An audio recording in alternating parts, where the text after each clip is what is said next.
আমি খোয়াই জেলার পক্ষ থেকে as a citizen of the country এবং এই জেলার মানুষ হিসাবে মাননীয় মুখ্যমন্ত্রীকে আমি সত্যি অন্তরের থেকে ধন্যবাদ জানাই এবং কৃতজ্ঞতা জ্ঞাপন করি।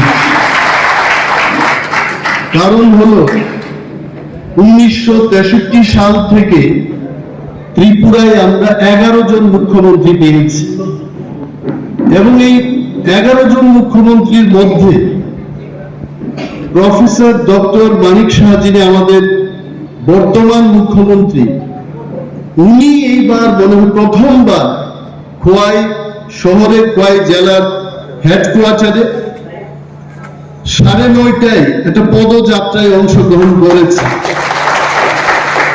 এটা আমাদের অন্তরের মধ্যে থেকে যাবে।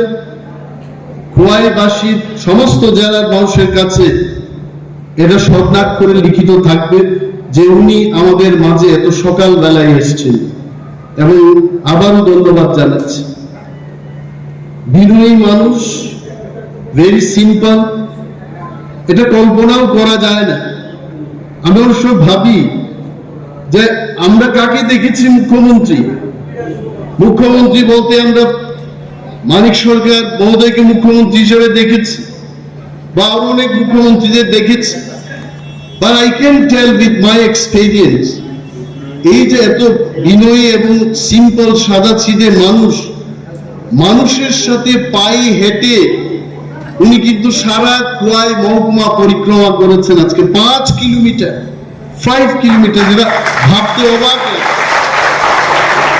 এবং তারপরেও কিন্তু উনি সুস্থ। উনি আমাকে বলছেন যে অনিমেষ বাবু, আমি খোয়াইবারই প্রথম 5 কিলোমিটার হাঁটিনি, আমি ক্রস কান্ট্রি দৌড় প্রতিযোগিতায় কল্যাণপুরে এসেছি।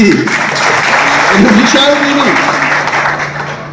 এবং উনাকে কাছে পেয়ে উনার সম্মুখে বক্তব্য করার যে সুযোগটা পেয়েছি, আমাদের ভারতবর্ষের মূল মন্ত্রতে কি হল? আমাদের মূল মন্ত্রই হচ্ছে বিবিধের মাঝে মিলন এবং বৈচিত্র্যের মধ্যে ঐক্য। আমি আগেও ছিলাম এই কল্যাণপুরের অনেক মানুষ, আমি জানি আমাকে অনেকেই করমর্দন করতে আপনারা আসলেন, বলছেন যে অনিমেষ দা কেমন আছে।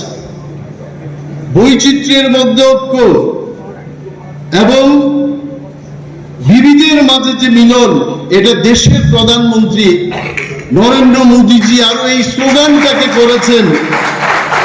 উনি বলছেন যে এক ভারত শ্রেষ্ঠ ভারত। আমাদের অনেকেই প্রশ্ন করে ত্রিপুরা মধুরা বিজেপির সাথে হাত মিলিয়েছে, কেন মেলাবো না? বাধা কোথায়? দেশের প্রধানমন্ত্রী, দেশের স্বরাষ্ট্রমন্ত্রী যখন বলছেন যে সবকা সাথ সবকা বিকাশ সবকা বিশ্বাস দরকার, যখন ওরা বলছেন পিছিয়ে পড়া মানুষ, ত্রিপুরা সহ অন্যান্য অংশের মানুষকে নিয়ে শ্রেষ্ঠ ভারত গড়তে চান, সেখানে আমরা কেন আসবো না? অনেকে আমাদের প্রার্থীকে নিয়ে বলছে উনি বহিরাগত। আমি বিরোধীদের বলবো এই মঞ্চ থেকে, রাহুল গান্ধীজি দিল্লি থেকে উনি উত্তরপ্রদেশে গিয়ে ভোটে নির্বাচন লড়তে পারেন, কেরালায় গিয়ে উনি লড়তে পারেন, আর আমাদের প্রার্থীকে বলছে বহিরাগত। উনি আমাদের মহারাজের কন্যা, কিরিট বিক্রম দেববর্মনের কন্যা, বলছে যে এই কীর্তি সিং দেবী কি আসল দেববর্মা না নকল দেববর্মা? আমি বুঝলাম না ব্যাপারটা। অনিমেষ দেববর্মা কি করে দেববর্মা হলো? কারণ বাবা দেববর্মা। প্রফেসর ডক্টর মানিক সাহা কি করে সাহা হলো? উনার বাবা সাহা, সম্মানীয় ML সাহা, আমরা সবাই জানি। উনার ছেলে হিসেবে উনি সাহা। তো দেববর্মার মেয়ে কি দেববর্মা হবে না?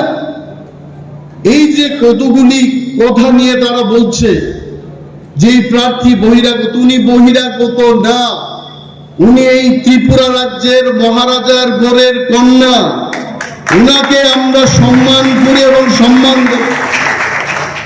আর এই কথা আজকে এই হাউসের মধ্যে, এই হলের মধ্যে বলতে চাই। যে ওরা বলছে ওনাকে ভোট দিয়ে কি হবে। বামেদের আমি বলছি, বাজুবন রিয়াংকে 25 বছর আমরা বিনা শর্তে আমরা ভোট দিয়েছি। সিপিএম এর এমপিদের আমরা ভোট দিয়েছি। ওনারা কি করেছেন আপনারা সবাই দেখেছেন, এবং আন্দোলনই করেছে ওরা।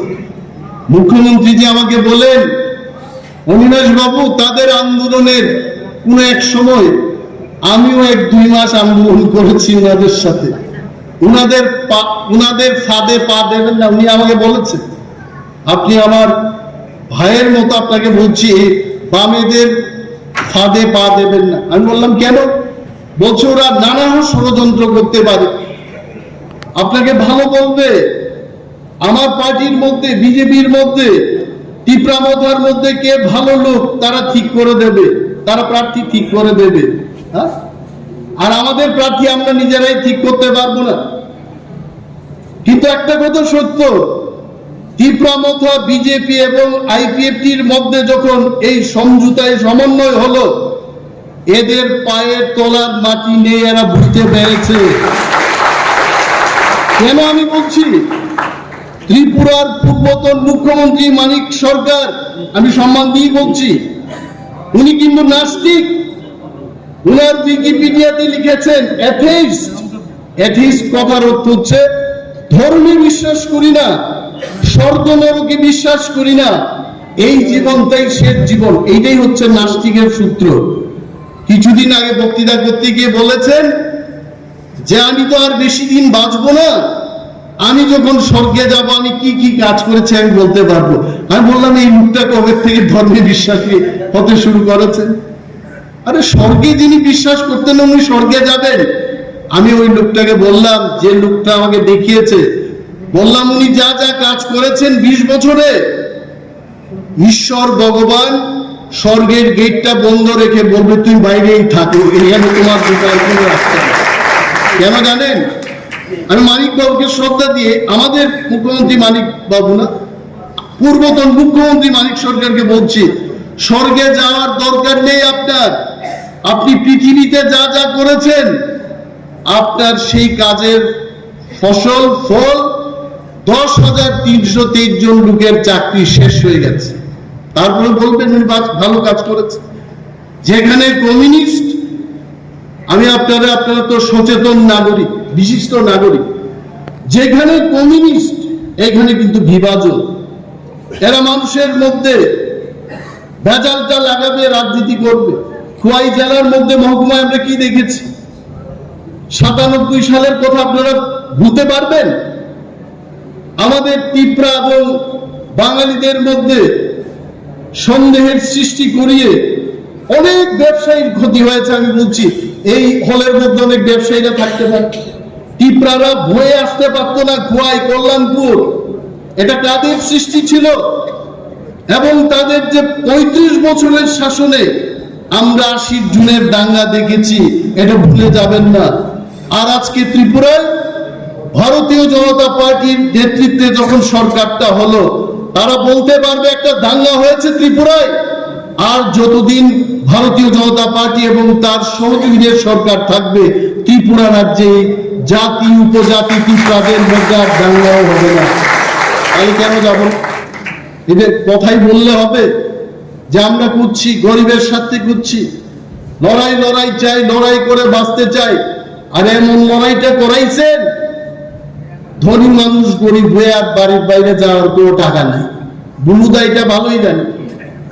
বুলুদার সাথে আমাদের দীর্ঘদিনের রাজনীতি।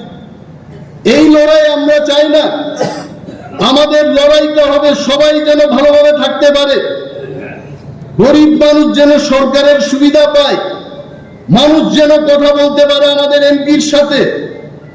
আগে কি আপনারা দেখেছেন যে এত বছর 50 বছর কংগ্রেসের সরকার ছিল ভারতবর্ষের মধ্যে, মন্ত্রী এমপিদের আসতে দেখেছেন আপনারা?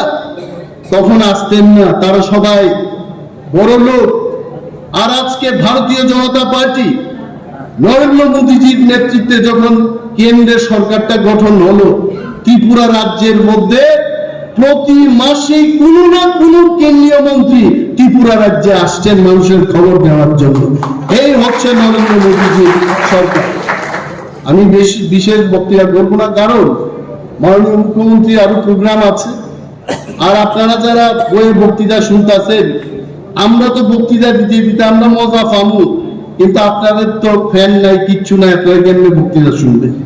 আরেকদিন আসবো, আমরা লোকালি প্রোগ্রাম করব, বিভিন্ন জায়গায় বক্তব্য করব, কিন্তু আমাদের একটাই স্বপ্ন থাকতে হবে। এবার মোদীজি কইছেন ভারতীয় জনতা পার্টির সমস্ত শীর্ষ নেতৃত্বরা, এনডিএ জোটের নেতৃত্বরা বলছেন ইসবার 400 পার। তা আমি বলবো, এই যে 400টা সিটের মধ্যে আমাদের পূর্ব ত্রিপুরার সিটটা প্রথম নাম্বার 1 থাকা উচিত। আরে একদিন তো 400 হইব, 1-2 কইরা কইলেই তো 400 হইব। আর এই 1 নম্বর সিটটা থাকবে আমাদের মহারানী প্রীতি সিং দেববর্মার সিটটা। এবং মাননীয় মুখ্যমন্ত্রীকে মঞ্চের মধ্যে আমি এজ এ পলিটিক্যাল অ্যাক্টিভিস্ট আমি আশ্বস্ত করছি, আপনাকে কথা দিচ্ছি, খোয়াই জেলা পিছিয়ে থাকবে না, রাজ্যের মধ্যে আমরা এগিয়েই থাকবো, আমরা বলবো। এবং তারা বলে টিপরা মাথাদের বলে বিশেষভাবে টিপরা মাথা করেন, পদ্ম ফুলে ভোট দিবেন। আমি বললাম সমস্ত অংশের মানুষের উন্নয়নের জন্য আমাদের কেন্দ্রীয় সরকারের সাথে একটা চুক্তি হয়েছে, কেন আমরা টিপরা মাথা করে আমরা পদ্ম ফুলে ভোট দেব না? আর পূর্বতন মুখ্যমন্ত্রী মানিক সরকার, যিনি কংগ্রেসকে গালাগাল করতেন 35 বছর, উনি তো হাত সিম্বলে ভোট দেবেন। উনি বিনা শর্তে যদি কংগ্রেসকে ভোট দিতে পারে, ত্রিপুরা মাথা, ত্রিপুরার উন্নয়নের জন্য, ত্রিপুরার উন্নয়নের জন্য আমরা কেন বিজেপিকে ভোট দেব না? আমরা অবশ্যই ভোট দেব, আপনারা বলুন। এবং লক্ষ লক্ষ ভোটের ব্যবধানে এইবার আমাদের 2 প্রার্থীকে আমরা নির্বাচনে জয়লাভ করে মোদীজির চরণে আমরা সেই আমাদের প্রার্থীদের দিয়ে দেব, এই আমাদের উপহার। বিশেষ আর বলছি না, এইটুকু বলে আমি সবাইকে ধন্যবাদ জানিয়ে আমার বক্তব্য শেষ করছি। জয় হিন্দ, নমস্কার।